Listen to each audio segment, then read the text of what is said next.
राजेश एक साधारण सरकारी कर्मचारी था जिसने राधा से प्रेम विवाह किया था। शुरू में सब कुछ सुंदर लगा, मुस्कानें, बातें, सपने। पर जल्द ही उसे एहसास हुआ कि पत्नी को खुश करना उतना आसान नहीं जितना उसने सोचा था। कभी वो फूल लाता तो राधा कहती कि ये उसका पसंदीदा नहीं, और जब वही फूल लाता तो कहती कि उसे एहसास चाहिए, चीज नहीं। राजेश मेहनती और जिम्मेदार था, मगर राधा भावनात्मक और गहराई से सोचने वाली थी।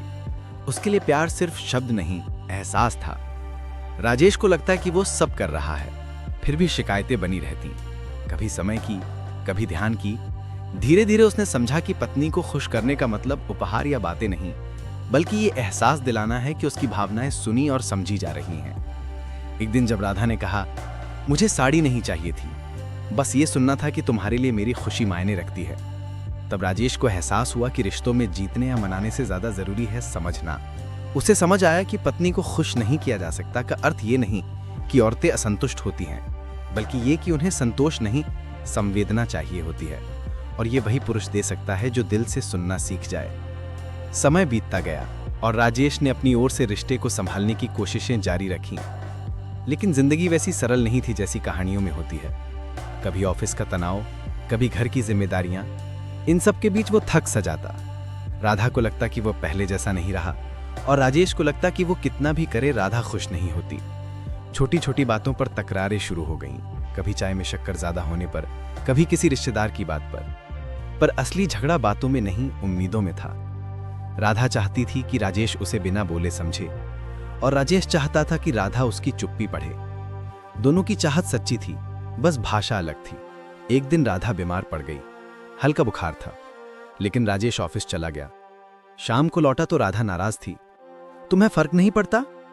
राजेश बोला, मैं दवा लेकर आया हूं, क्या ये फर्क नहीं?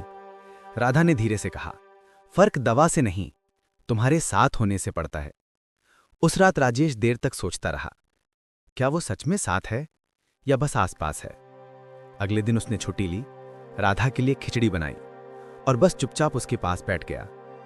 राधा कुछ देर उसे देखती रही, फिर मुस्कुराई। उस मुस्कान में ना शिकायत थी, ना सवाल, बस अपनापन।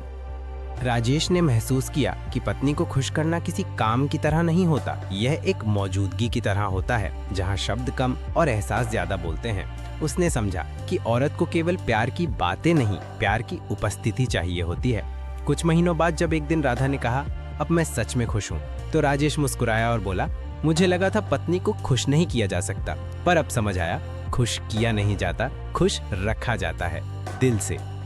कहानी की सीख यही है कि रिश्तों में जीतने वाला वही होता है जो सही होने की जगह समझने की कोशिश करता है। पत्नी को खुश नहीं किया जा सकता कोई शिकायत नहीं, बल्कि यह याद दिलाने वाला वाक्य है कि सच्चा रिश्ता मनाने से नहीं, महसूस करने से चलता है। दिन बीतते बीतते राजेश और राधा के बीच रिश्ता परिपक्व होने लगा। अब उनमें बहसें तो होती थीं, पर पहले जैसी तल्खी नहीं रहती थी। राजेश ने सीख लिया था कि हर वक्त जवाब देना जरूरी नहीं होता, कभी कभी सिर्फ सुन लेना ही काफी होता है।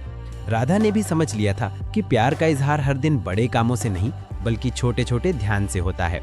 अब राजेश ऑफिस से लौटते ही फोन नीचे रख देता, राधा की दिन भर की बातें सुनता, और राधा भी उसकी थकान समझकर बिना किसी ताने के उसे पानी दे देती। दोनों ने महसूस किया कि रिश्ते जीतने के लिए नहीं, निभाने के लिए होते हैं। एक शाम पार्क में बैठे हुए राजेश बोला, राधा, याद है जब तुम कहती थी कि मैं तुम्हें खुश नहीं कर सकता? राधा मुस्कुराई और बोली, हाँ, और अब देखो तुम वही इंसान हो जिसने मुझे सबसे ज्यादा समझा। राजेश हंस पड़ा, तो फिर मेरी थ्योरी गलत निकली, पत्नी को खुश नहीं किया जा सकता? राधा ने उसकी ओर देखकर कहा, नहीं राजेश, वो बात गलत नहीं थी, बस अधूरी थी। पत्नी को खुश नहीं किया जा सकता क्योंकि उसे खुश रखा जा सकता है, जब उसे महसूस हो कि उसका दिल किसी के लिए मायने रखता है। राजेश के चेहरे पर संतोष था। उसे लगा जैसे वह जीवन की सबसे बड़ी परीक्षा पास कर चुका हो। अब वह जान गया था कि रिश्ते में बराबरी का मतलब सिर्फ अधिकार नहीं, समझदारी भी है। राधा ने भी सीखा कि हर पुरुष कम बोलता है, पर जब दिल से निभाता है तो शब्दों की कमी भी महसूस नहीं होती। सालों बाद जब दोनों के बाल सफेद हो चुके थे और बच्चे अपने अपने रास्तों पर निकल चुके थे, राधा ने एक दिन पुरानी डायरी निकाली। उसमें लिखा था, शुरू में मुझे लगता था कि राजेश मुझे नहीं समझता, पर असल में मैं ही उसे पढ़ नहीं पा रही थी। उसने मुझे खुश नहीं किया, उसने मुझे अपना हिस्सा बना दिया। राजेश ने वह पढ़कर बस मुस्कुराया और कहा, तो अब मानती हो पत्नी को खुश किया जा सकता है? राधा बोली, नहीं राजेश, अब मानती हूँ कि उसे बस दिल से जिया जा सकता है। कहानी का अंतिम संदेश यही है कि पत्नी को खुश नहीं किया जा सकता कोई व्यंग नहीं, बल्कि एक सच्चाई का गहरा रूप है, क्योंकि खुशी दी नहीं जाती, महसूस कराई जाती है। हर रिश्ते की खूबसूरती इसी में है कि हम सामने वाले को बदलने की कोशिश न करें, बल्कि उसे वैसे ही स्वीकारें जैसे वह है। और जब ये समझ आ जाती है, तब न पति शिकायत करता है न पत्नी, तब बस जीवन मुस्कुराने लगता है।